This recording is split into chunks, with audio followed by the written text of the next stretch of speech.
লাইফে গাইস সবচেয়ে কঠিন কাজ হচ্ছে ডিসিশন মেক করা। 70% মানুষ সে হতাশার মধ্যে ভুগে যে তারা কি ডিসিশন নেবে, কিন্তু না গাইস, আমি তাদের মধ্যে কেউ না। কারণ আমি যখনই যেটা ভাবি তখন সেটা রিয়েল লাইফে অ্যাপ্লাই করে, যার জন্য আমি হুট করে ডিসিশন নেই ঢাকা আসি। কিন্তু ঢাকায় কেন, সেটা নিয়ে আমাদের আজকের ভিডিও। ঘড়িতে গাইস 4টা বাজতে আর মাত্র 10 মিনিট বাকি। ট্রেন আসার আগে আমি পৌঁছে গেলাম স্টেশনে আমার ওয়াইফকে নিয়ে। আমাদের গন্তব্যস্থল হচ্ছে ময়মনসিংহ টু ঢাকা। তো ট্রেন দিয়ে যাতায়াত করতে খুব একটা বেশি সময় লাগে না, যার ফলে আমি এই যাত্রায় ট্রেনটাকেই চুজ করি। যাই হোক, এবার বলি ঢাকা যাওয়ার মূল উদ্দেশ্যটা কি। আপনারা কম বেশি সবাই জানেন যে আমার মূল লোকেশন হচ্ছে সিলেটে। আমি আমার সকল কাস্টমার এবং রিসেলার কাস্টমারদেরকেও সিলেট থেকে হ্যান্ডেল করি, যার ফলে ডেলিভারি চার্জ তুলনামূলক হাই হয়ে। তাছাড়াও আমার প্রোডাক্টগুলো যখন চায়না থেকে ঢাকায় আসে, আবার আমাকে ঢাকা থেকে কুরিয়ার করে সিলেটে নিয়ে আসে, তারপর সিলেট কুরিয়ার থেকে আমার বাসা। ওভারঅল অনেকগুলো টাকা এই কুরিয়ার চার্জের পিছনেই চলে যায়। তাছাড়াও গাইস, সিলেট থেকে একা সবকিছু হ্যান্ডেল করা আমার জন্য খুবই টাফ হয়ে পড়েছে, যার জন্য ফাইনালি আমি ডিসিশন নিয়েছি আমার লোকেশন আমি পার্মানেন্টলি ঢাকায় শিফট। যেই বাবা সেই কাজ, আমি চলে এলাম ঢাকায়। আসার আগে অলরেডি আমি আমাদের রিসেলার ভাইয়া এবং মডারেটরদের সাথে কথা বলে অনেকদিন যাবত ঢাকায় বসবাস করে।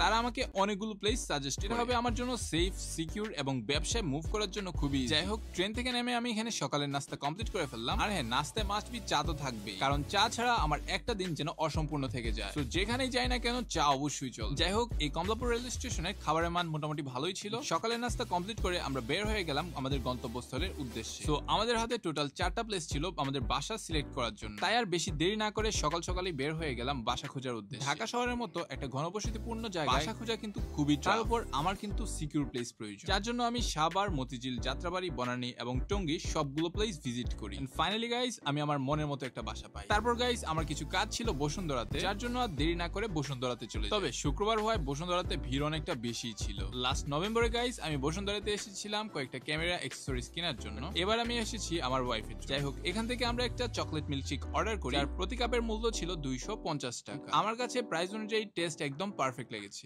হুট করে আমার দেখা হয় এক ক্রিয়েটিভ আপুর সাথে। আপু অলমোস্ট 6 মাস যাবত আমার ফেসবুকের সাথে কানেক্ট। আপুর সাথে আপুর ফ্রেন্ডরাও ছিল। সবার সাথে কয়েকটা সেলফি তুলে নিলাম, আপুদেরকে টাটা বলে বিদায় নিয়ে নিলাম। আর হ্যাঁ, ভিডিওটা কিন্তু আমার ওয়াইফ করেছে, টেনশন নেবার কোনো কারণ নেই। যাই হোক, আমি আমার কয়েকটা কাজ ছেড়ে আমি চলে গেলাম গ্রাউন্ড ফ্লোরে, কারণ তার আগের মোবাইলটা নষ্ট হয়ে গিয়েছে। তো দুঃখের ব্যাপার, একটা মোবাইলও তার পছন্দ হয়নি। ভাবলাম এখানে আর সময় নষ্ট না করে আমরা আমাদের অন্য কাজগুলো সেরে ফেলি। কিন্তু তখনই আমার মাথায় আসে মেট্রো রেল চড়ার কথা। আমি অনেকবার ঢাকায় এসেছি, বাট ব্যস্ততার কারণে মেট্রোতে চলা। আর হ্যাঁ, এই ভিডিওতে কিন্তু আমাদের সাথে আমাদের মডারেটর আপু ছিল, আমাদের বাঁধন ওয়ার্ল্ডের সবচেয়ে ওল্ডেস্ট মডারেটরদের মধ্যে একজন। যাই হোক, উপরে ওঠার পর আমি টোটালি অবাক, কারণ এত লম্বা লম্বা লাইন তো কমলাপুর রেল স্টেশনও দেখা, যা আমি এই মেট্রোতে দেখেছি। যাই হোক, আমাদের মডারেটর সিনথিয়া চলে গেছে টিকিট কাটার উদ্দেশ্যে, আর আমি এখানে তার জন্য ওয়েট করছি। এমন সময় আমার দুই ভাইয়ের সাথে দেখা হয়। ভাইয়া বলছিল আমার ভিডিও দেখ, ভাইয়াও নাকি নিজের একটা বিজনেস বিল্ড করতে। আমি ভাইয়াকে সাজেস্ট করি রিসেলিং করা, যেখানে ভাইয়ারা স্টুডেন্ট অবস্থায় মোবাইল ফোন দিয়ে আর্নিং জেনারেট করতে পারে। প্রায় 30 মিনিট অপেক্ষা করার পর সিনথিয়া আমাদেরকে জানায় আমাদের টিকিট কনফার্ম হয়ে গেছে। আমি এখানে ওয়েট করছিলাম যে কখন মেট্রো ট্রেন আসবে। সত্যি বলতে এখানে পরিবেশটা